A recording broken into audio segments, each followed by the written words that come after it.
So, besides this debate on whether, AEP should or should not have gotten into the, that's another story. I haven't even really told you the answer, whether we're getting in or out, not.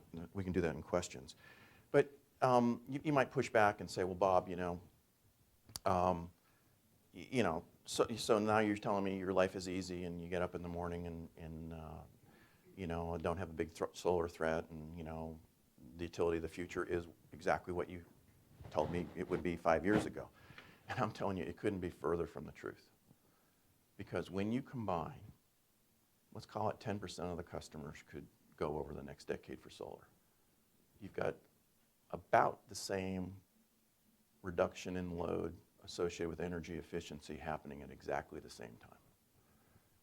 And so at the very least, you have a circumstance where it is quite possible that you will have no load growth, and you will have, as a matter of fact, negative load growth in the service territory that you have.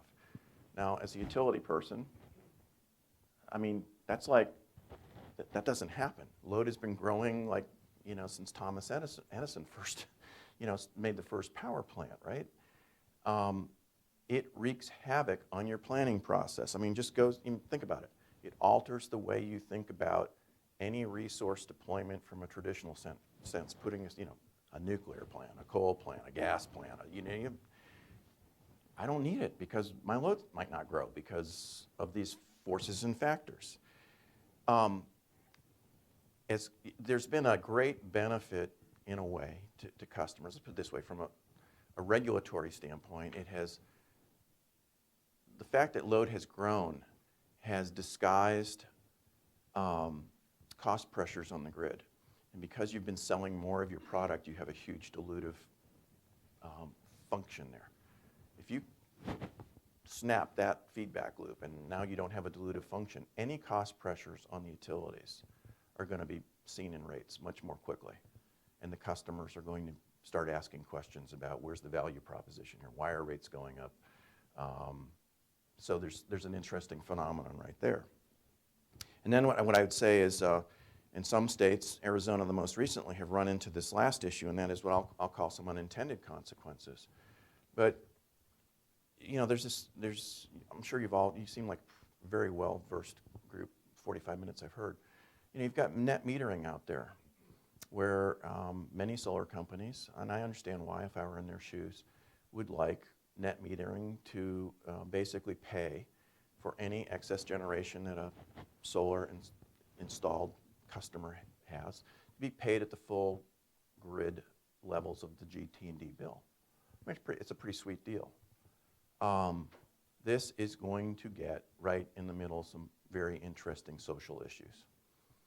Because although that may be great to encourage early adoption, my service territory has, in general, customers who are below the U.S. average for economic vitality. And for every wealthy customer that puts a solar panel on their house, since I am arguing, and I admit it is, QED, I'm kind of completing the circle, that the grid's not going away, the rest of those customers are going to pay for the grid regardless of whether or not someone has gone off grid, and that's going to be a very, very interesting social issue, already demonstrating itself in Arizona. And that's something, and again, I don't think anybody intended that to happen, but those are going to be some of the disruptive forces that lack of load growth represent to the utility of the future. I'm someone who every day has to get up and worry about whether the lights are on. I mean, I really do. I mean, it's the first thing I do when I get up in the morning, and it's the last thing I do before I go to sleep is look and see how many customers are out. And I have the added spice of making sure I didn't get a phone call from the nuclear plant. It always makes for an interesting discussion. But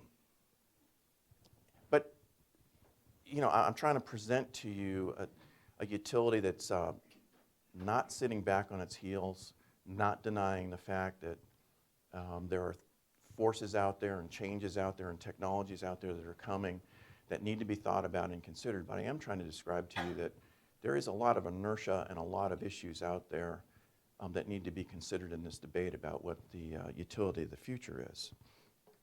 You know, and if I can leave you and maybe spice up the Q&A, I'll end here, is that I hope I've given you some perspective on the scope and scale of the grid, and that it's not a trivial issue to consider replacing, and that from many, many perspectives, this evolution over the next several decades is going to test our resolve as a country, as a region, and states as to how to solve these various issues out there.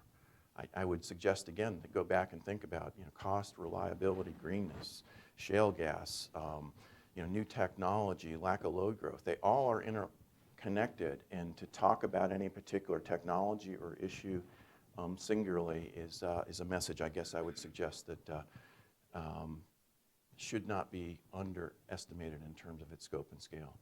The other message I hope I leave you with, and I'll open up for questions, is, you know, you may think of me as a dinosaur. That's okay, as long as you think of me as a Tyrannosaurus Rex and not some plant eater. Because I'll tell you this other thing. If you think the utilities are going down without a fight, you are mistaken. You are mistaken. So with that, I'll hope the juices are flowing.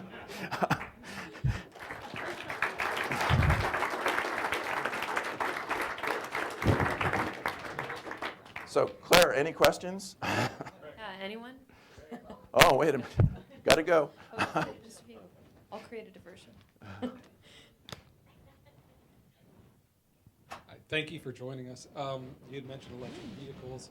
We've been involved locally in a number of DOE projects to try to encourage adoption. What is AEP doing to encourage electric vehicle adoption precisely to create some load growth in many positive ways? And secondly, Elon Musk with the Gigafactory is not only doing that for Model X and the third generation, but also grid level storage. So what are your targets as far as price per kilowatt hour that you see grid storage being viable? $250 a kilowatt, and we're a long way from that.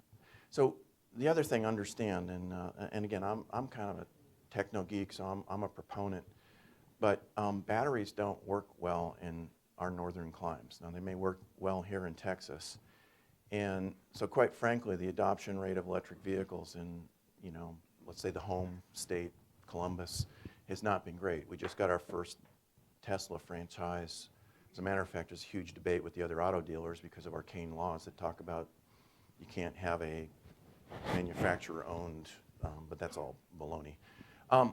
So ironically, right, the electric vehicles, while we consider the grid going away, represent a huge opportunity for load growth, a huge opportunity of load growth. We are involved in every automotive consortium there is to talk about charging standards, deployment standards. We have our Dolan laboratories south of Columbus. We've got every vehicle charger in the world that you can imagine deployed.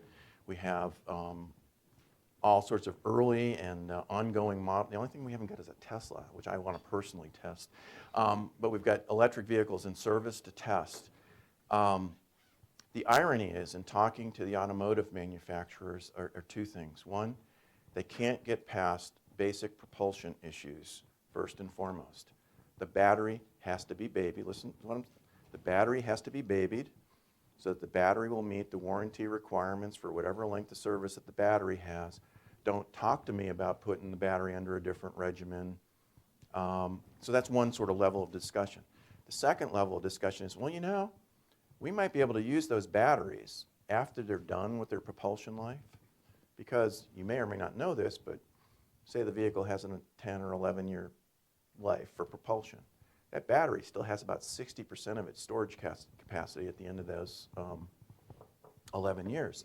And as soon as we talk to them about, so you're smart people, what do you think the automotive manufacturers do in response? Sure, here, they're free, utilities go take them, go have the grid of the future.